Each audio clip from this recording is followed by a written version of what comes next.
they don't want to necessarily live in their hometown. Very few of us here have done that. I think I can count 5, maybe 6 people like myself and my wife who actually came back after being educated and whatever, you know, to live in Provincetown. That was pretty unusual. So the Yankee kids grew up and wanted to go someplace and took themselves elsewhere. And then we filled in those gaps. And now the Pushkins have disappeared practically. You know, I consider myself a dinosaur.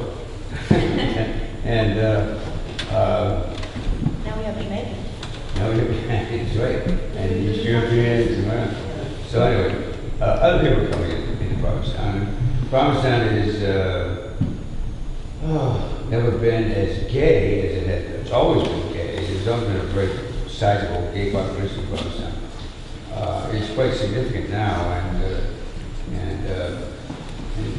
that's what we are now. And the next question is, well, what's the next step in Provincetown's evolution? Or who's going to push them out, you know, and so forth. I don't think that's ever going to happen, but I never thought the Michigan was a good idea.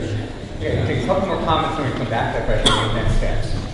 I was just thinking, one of the interesting things about what Provincetown is kind of what it isn't. I think with a lot of the troubles that we're facing now with housing and economic viability and year-round stuff versus, you know, seasonal tourist identity, is that people say, well, you know, what they did in Boston was this. And the retort is always, usually for me, well, this isn't Boston.